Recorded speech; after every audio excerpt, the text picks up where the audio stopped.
Welcome to today's episode of the Insecure Agents podcast. I'm your host, Ali Howe, and today we have Kikimora Morozova, an engineer at Trail of Bits, with us today. Kikimora, would you like to introduce yourself? Absolutely. Thanks for having me on. My name is Kikimora Morozova. I'm an AI security engineer at Trail of Bits and also a computer science undergraduate at MIT. Amazing. I'm super excited to discuss the research that you published with Trail of Bits. But before we jump into that, I was just wondering if you could tell our audience more about Trail of Bits, just in case someone isn't familiar with the work that you all do. Absolutely. So, Trail of Bits is a premier cybersecurity consulting firm that specializes in helping engineering teams build secure software.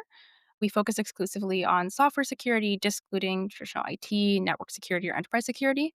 Within that, we have teams for AppSec, research and engineering, cryptography, AI, ML security, and others.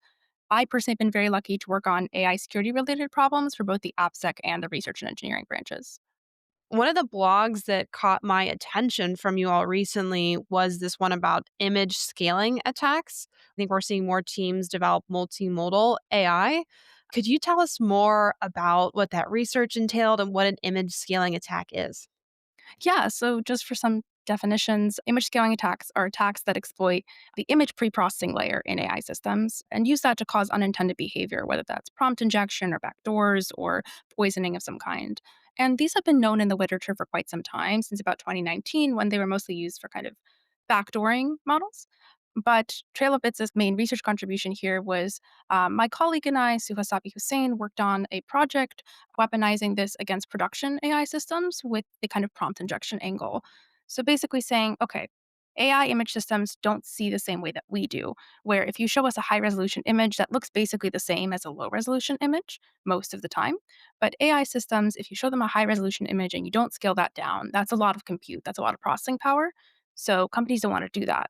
So as a result, we scale images down, and hypothetically, they're supposed to look roughly the same to the AI system like they would to a human.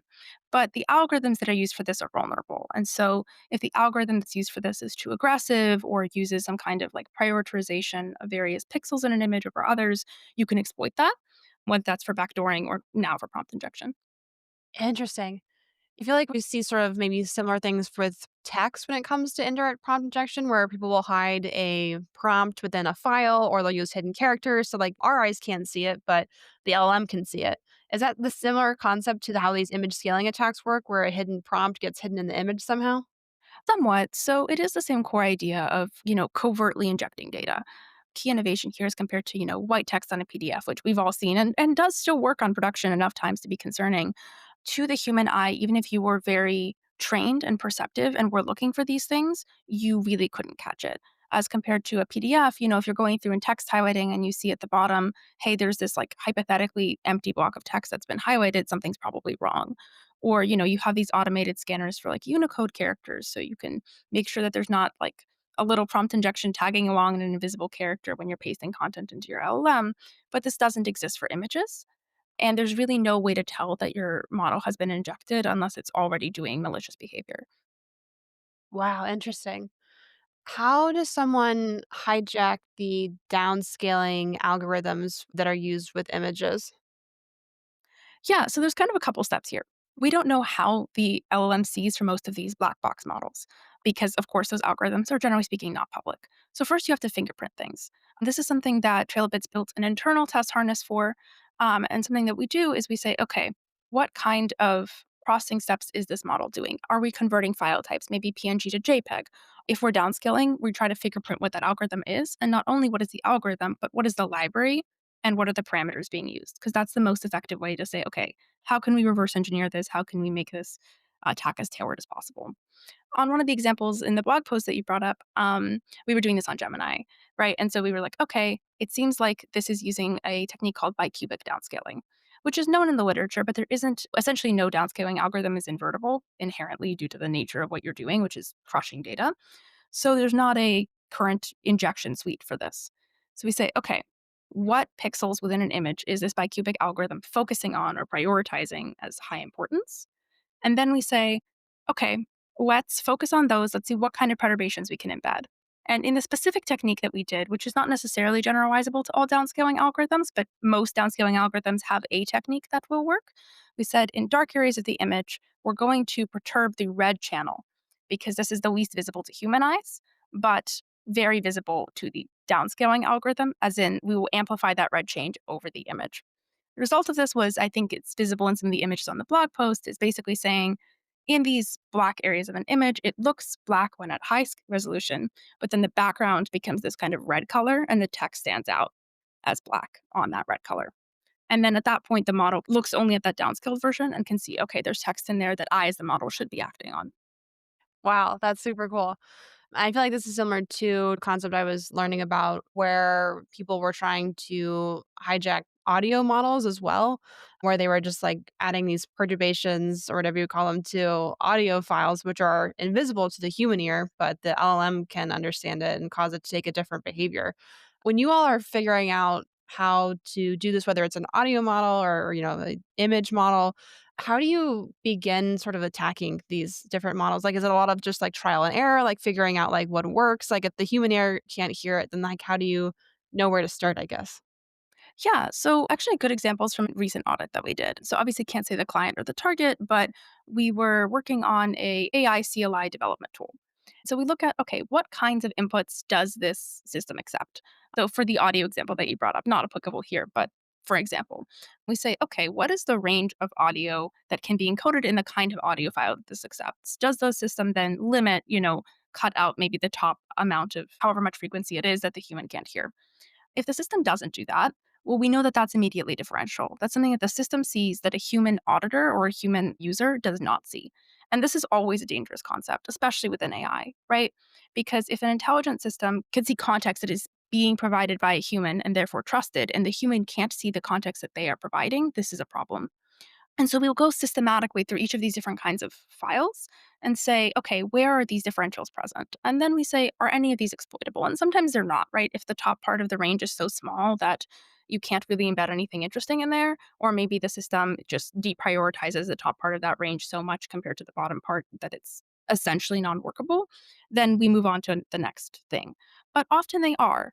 And that's why this approach works so well, is because it can systematically say, okay, here's all the places that there could be differentials. Then we can go to a client and say, here's the places that you should be securing now, but also if you add additional functionality, look for these kinds of differentials in your new file formats. So many follow up questions to that. But I guess first, when the client goes to secure themselves from these kinds of attacks, like what are the typical mitigations that you all suggest? So there's a couple. The biggest thing, at least in the kind of AppSec AI ML view, is design patterns. At the end of the day, prompt injection is a flaw of the architecture rather than a true vulnerability. So it's always going to exist insofar as we are using LLMs in this way. LLMs are important at this point to the way that a lot of products function. And so we can't say just cut out the LLM, but we can limit the LLM's privileges. It was a very interesting research paper that came out a few years ago, basically for like design patterns and securing AI agents. And they presented these 6 new design patterns. Some of these are very valuable, especially to multi agent systems, but some also work on just any multimodal system. For instance, the big pattern that they suggested was the action selector pattern, where we say, okay, this model can take in this natural language data, whether that's from an image or otherwise, and decide which of the kind of predefined actions it's allowed to take. And then it picks one or more of those and just does them and doesn't get feedback from those actions about what it should do next.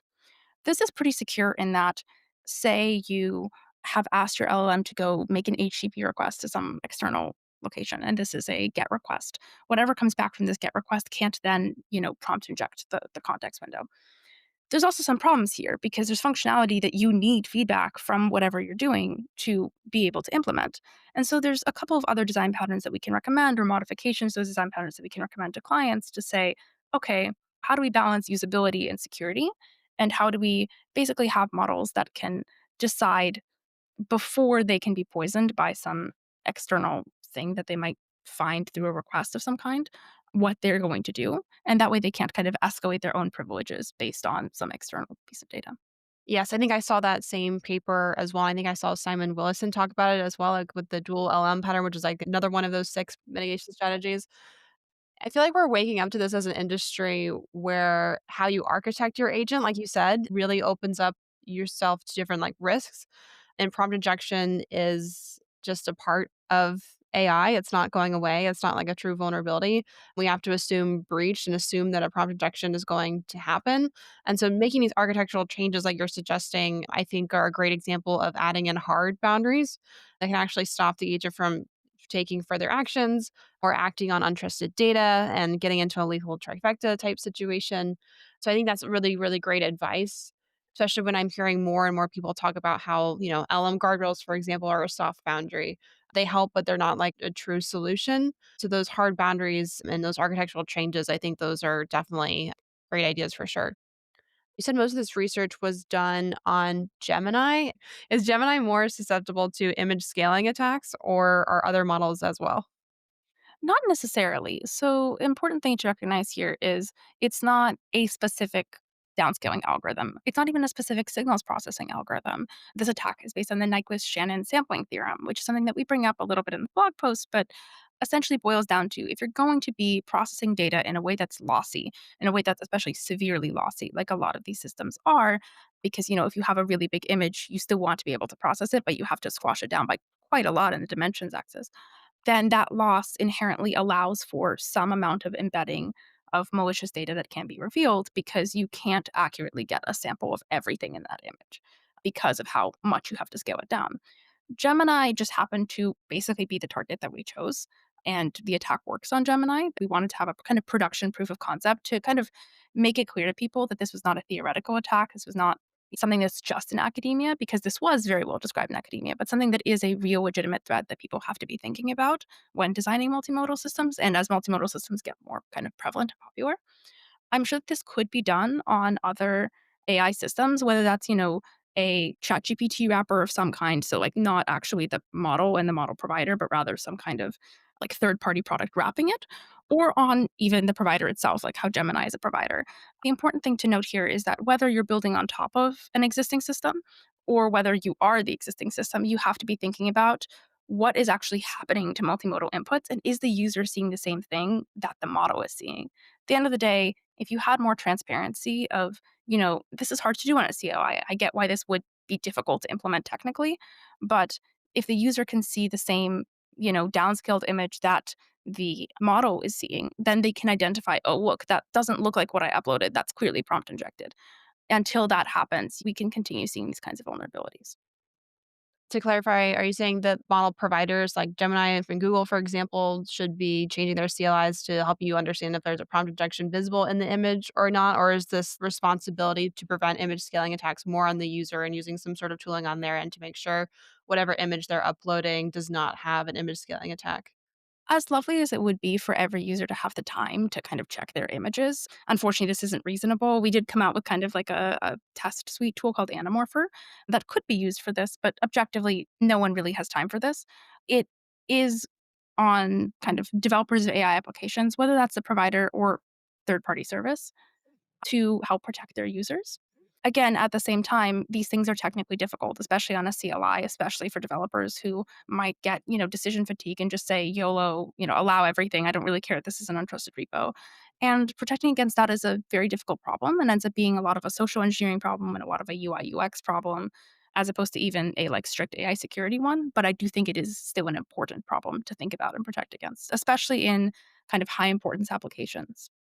Yeah, I wonder if like the future will look like uploading an image to one of these models and then before it actually gets sent to the LLM, some sort of like code is run that reverses maybe the downscaling or whatever you call it, and then shows you what the image actually looks like. And then maybe you could see the untrusted content in it. And it would ask you, okay, like, are we sure you want to continue to upload this? So like maybe that would work. But again, I hear your point too around like, maybe people just get decision fatigue. I think there's just so many trade-offs with AI security and usability, which I mean, that's a tale as old as time when it comes to security and cybersecurity in general. I think as we learn more about these risks and how to prevent them, users might have to come to play and understand that it might take more of their time. But yeah, it'll be interesting to see, I guess, what the future looks like in terms of trustworthy AI, trustworthy LLMs that don't involve the user being responsible for checking everything, where they're going to run into decision fatigue and eventually, the human's not going to make the right decision. Super excited to watch that space evolve. I don't know if you've any thoughts on where you think the future is going when it comes to that. Yeah, I'm also very excited about where that space is going. I think some of the most like kind of pressing problems to solve, an example related to processing attacks in general would be if you have a 40-page PDF and you show a user a preview, are they going to read a 40-page PDF twice? Absolutely not. The whole reason that they uploaded it is so they don't have to read the 40-page PDF. And so you have problems like this where you have to figure out, okay, how do we convince the user to do the bare minimum amount required for like human intervention kind of side security without turning it into a relying entirely on the human for security or just tiring out the user because at that point, what's the point? I think a lot of the time, these kind of design patterns can mitigate this sort of risk where kind of just the consequences are not quite as bad. And so if a user does get decision fatigue and does make the wrong choice, it still ends up being okay. But I think ultimately there's just a lot of kind of new research coming out on this right now that I'm very excited to watch. Can you expand on that when a user makes a decision and can still end up, like, being okay? I'm trying to think of, like, a concrete example that I could, like, tell our listeners. So, for example, say we have some kind of code developing assistant, and there is an image that is just kind of in the repo. And so it's within the context window of the LLM, and somehow the LLM starts processing this image, and it's a malicious poisoned image. And so the user has now introduced poison content into the window and hasn't looked at it properly, and so doesn't realize that it's poisoned. Well, if the LLM happens to be a kind of LLM that deprioritizes images compared to text, and the text has nothing to do with, whatever the image says to do, then it might still end up being all right.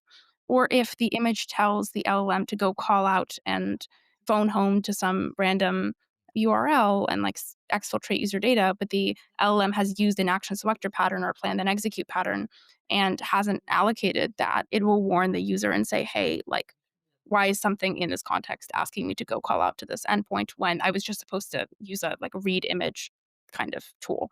So these are cases where other guardrails can make it all right.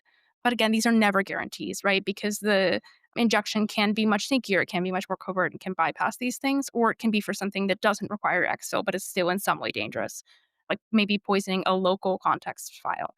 So at the end of the day, it is still very much important to prevent these signal processing attacks. But if we don't make as an industry design pattern recommendations and mitigations, other attacks that are prompt injections will come up and will remain dangerous, even if the signal processing issue is somehow magically resolved.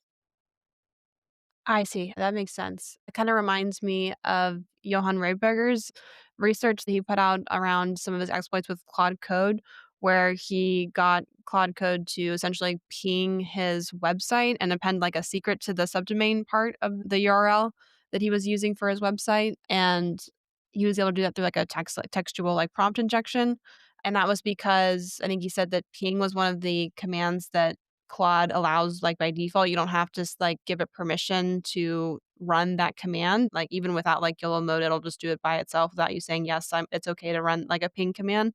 So I guess, like, if an image was uploaded to Claude Code, which I do that sometimes for debugging, well, I'll just take a screenshot of whatever I'm looking at, whether it's and then just, like, give that to Claude for, like, extra context, and that image could have an image scaling attack in it per se. But if an image was uploaded to Claude Code and then for images, you wouldn't be able to use the ping command. Maybe instead of, like, it being allowed with text, maybe it's not allowed with images. And so, like, using that architectural change there, that could potentially mitigate that image scaling attack. But again, like you said, like, it could still, like, maybe change a different file or take a different route. So, like, it's still important to protect against these image scaling attacks, but there are certain architectural changes that we can do to make the consequences of them, like, less. Absolutely. Ultimately, like, of course, I can't speak on any given tool in particular because Gemini is the only one that I really tested in production on this and that the research team was focusing on. But one thing that we did identify is that at the end of the day, the real solutions here are both like industry wide design pattern changes and trying to look for more prompt injection vectors. So this happens to be one that's like particularly sneaky. And so we as the research team think that it's interesting to look at. But there's so many out there, many of which have yet to be discovered and which are probably even more covert than this one, at which point prompt injection needs to be considered as kind of a priority to architecturally prevent since it's an architectural problem. Are we seeing image scaling attacks in the wild, or because they're so covert, maybe they're happening and we're just not aware of how often they do happen? So, I can't speak on any given client or audit, of course, but kind of some of the inspiration for this did come from something that we saw in the wild where there was kind of a signals processing issue on an audit that we identified and said, hey, this is kind of strange that a piece of multimodal data is being processed in a way that might be lossy. And that's kind of where we came up with the idea for this attack. So there's definitely in the wild providers that are vulnerable to it. I'm not familiar with any threat actors that are doing this, but also I'm not a threat actor researcher, so I'm not sure. When a typical client comes to you all for an audit, is their motivation around like, okay, I think this might be happening. Can you confirm if it's happening? Or, I'm aware that this could happen. I want to make sure it doesn't. Or, I'm pursuing some sort of compliance or AI framework and I want to comply. Like, can you help me add technical controls such that I can comply? Like, what I'm just curious, like, what's their motivation for wanting to prevent this? Yeah, so we as a company don't really do compliance just in general because that's not within Trowbit's scope. But for other things, sometimes a client will come to us and have very specific concerns, often based on our research or on our blog posts, including this one. And so a client might say, hey, we want to make sure that we're as protected as we can be against something like prompt injection, especially against covert vectors. And that's the point at which we go into the framework that I mentioned earlier in terms of just kind of systematically saying, okay, what are the vectors that we can see that are multimodal in nature, or that are maybe multi-agent system in nature, or something like that. And then we can make recommendations from there. The motivation for clients to prevent this is essentially these tools are going out to their clients. And in the same way as any company is motivated to make their products as secure as they can be, this is very much one of those instances, especially now that this research is published. It is now in the common knowledge kind of domain of cybersecurity, which means that if there were actors that weren't aware of it before, they might be now. And so, because of that, companies are even more incentivized to protect against this. Although I'm sure that, there are people that have come up with this idea before. Yeah, no, that makes sense. And that's kind of one of the questions I had around Anamorpher, the Git repo that you all put out to help teams understand more about what an image scaling attack is, like how it's done, and test against that. I guess, can you tell us more about what Anamorpher does and why you all created it? Yeah, so Anamorpher is an open source tool that is basically a harness for things like image scaling attacks, although a major release for that is coming up. Stay tuned on that. That should give it more functionality across kind of different prompt injection, multimodal prompt injection spheres. The point of that is essentially to say, okay, we're a blue team or a red team, and we're testing a product and making sure that it's as secure as it can be to these multimodal attacks. We as a team, this is a lot for internal, but also for white box external auditors who know, for example, what the downscaling algorithm is or can otherwise fingerprint it.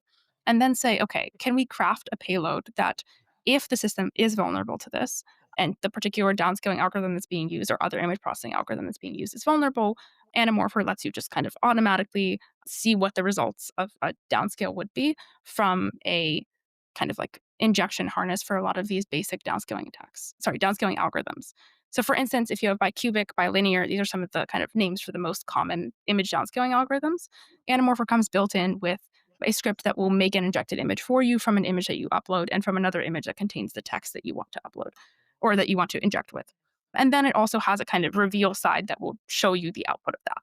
The point of this is basically to make it as easy as possible for auditors, blue team and red team alike, to test whether or not their product is vulnerable to this and incentivize people to pay attention to this. Because if it's something that's easy to test for and pretty high impact, a lot more people and companies are going to be willing to test against this and make their product as secure to it as they can be. The philosophical motivation here is pretty similar to any other kind of red teaming open source tool, where ultimately someone's going to come up with this idea at some point. And if it's not well known and if it's not something that a lot of the security professionals are aware of, slash if there's not really a tool to test for it, then it's a lot harder to actually protect systems against it prophylactically or before some kind of 0 day were to happen, as opposed to, if this is something that a team is aware of or we tell individual clients, but we don't make public knowledge, it makes the industry security lower. Yeah, I agree with that. That's a really cool take because that's what I was wondering kind of as well. Is like, well, Anamorphic could definitely empower security teams to test and red team their own application, but it maybe could also help attackers also create like image downscaling attacks. But it's way better to be like educated as an industry around like what these attacks are. How do we secure against them? Like I think rising tide lifts all ships, so to say. So yeah, that totally makes sense to me, and super excited to see future releases for Anamorphic. Thank you. Yeah, that's kind of a big goal of Trailbits. We have a lot of open source tooling that we do, including something that we presented at AICC, so Buttercup for kind of AI/ML testing suite. These tools are important because while they do empower attackers, I think our industry is built on knowledge sharing, and we all do better when both attackers and red teamers and blue teamers are kind of aware of the same attack surfaces and so can more effectively prevent against them. When you published this research, did Gemini have any, like, comments? Like, were they interested to, like, fix this or anything? So there was a little bit of press coverage around this. We did not disclose this to Google beforehand solely because of how kind of important we felt the vulnerability was and how it could impact a lot of systems kind of quickly. And so a extended vulnerability disclosure process gives threat actors more time to exploit this in the wild, essentially. They had spoken with kind of a media outlet that had reported on this, both from talking to Trailbits, so me and Suha, and then also from talking to Google. It seems that they were receptive to fixing this. On Gemini specifically, this does rely upon an external MCP connection, which they recognize, but also did say that this was a problem and something that would be kind of worth paying attention to. They did not classify it as a vulnerability, and I think that's just kind of a difference in terms of terminology and like what we consider prompt injection to be, whether that's an architectural flaw or vulnerability. Yeah, and then back to our earlier conversation, I wonder like, if they added those mitigations to, show the user, hey, like this is what the image looks like when it's, upscaled and there's the reverse of whatever the downscaling is, and you can see the untrusted content that may or may not be in the image. Do you still want to use it? Kind of a thing. Like, I don't know what we call that, like prompt injection, like protection or verifiers, maybe. I'm not sure. But I guess like if they're not calling it a vulnerability, like there's still like an action that could happen from LLM providers where they could provide that functionality.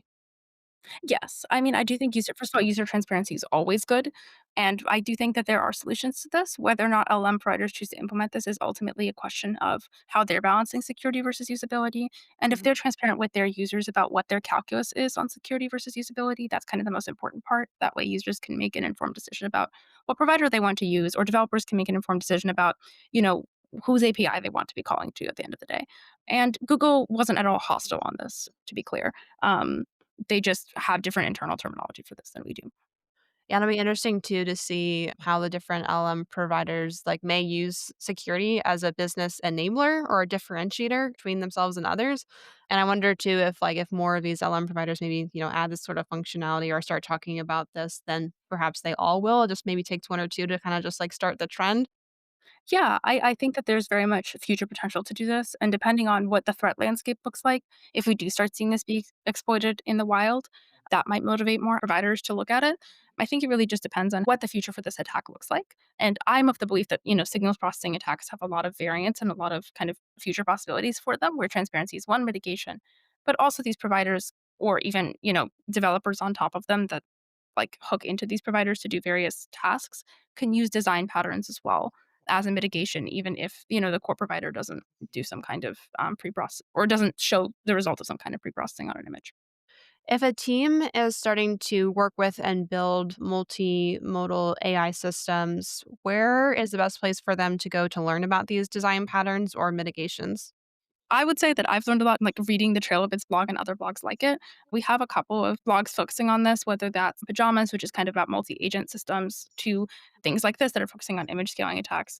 Also, learning about vulnerabilities like this requires monitoring kind of the open source community. A lot of open source tools come out about issues related to signal processing, and I'm sure there's kind of a lot of talks on this as well at various conferences. I think that at the end of the day, a lot of kind of boutique security companies like Trailbits will post about issues like this as they come up. So following any of those, whether that's Twitter blogs or kind of more formalized blogs like what Trailbits has, can be really helpful. Yeah, super excited to follow more from Trail of Bits, yourself, and everyone that's working on these image scaling attacks and other AI security research. I guess in a similar vein, like what is next for Trail of Bits? Yeah. So right now, we're working a lot on AI assurance, which is something that we're kind of prioritizing within our practice. There's a few positions open within that right now, actually. And in terms of clientele, we are very much prioritizing the biggest AI companies so we can make as much of an impact on kind of ecosystem wide issues like image scaling attacks. We're also contributing to audits on the kind of open source side, like the PyTorch audits that we did somewhat recently, to kind of understand well if people are in the ML space at all, whether that's, home brewing models or using local LMs or kind of relying on these bigger providers to kind of prioritize security within that. And then on the auditing side, we have been working on continuing to enhance Buttercup and use that as kind of an internal development tool, also hook in, MCP connections to all of our internal auditing tools, kind of make sure that we as a company use AI as much as we can to speed up the workflow while still relying on the expertise of our engineers. Basically, we want to focus a lot on AI as it continues to grow, whether that's on the kind of internal research side, the external research side, or the auditing side. Amazing. Wow. Thank you so much for your expertise and sharing that with us. I personally learned a lot. I'm sure all of our listeners did too. And yeah, just to recap, there's lots of different ways to create these image scaling attacks, and the consequences can be pretty severe. All different kinds of prompt injections leading to who knows what, whether it's remote code execution or, unexpected actions from the LLM, data exposure. Who knows? And I'm super excited that Trail of Bits is on the leading edge of AI security research, and we'll continue to learn more from your blog and your work. Kikimora, where can people connect with you if they want to join in on the conversation? Yeah, so you can find me on Twitter at Kiki_Morozova. Also, I'll be talking about this at B-Sides Berlin and also at Black Hat EU. So if anybody is coming to those conferences, you can absolutely flag me down there, and I'd love to talk about this. Amazing. Thank you so much. Thanks, everyone, and we'll see you next time on Insecure Agents.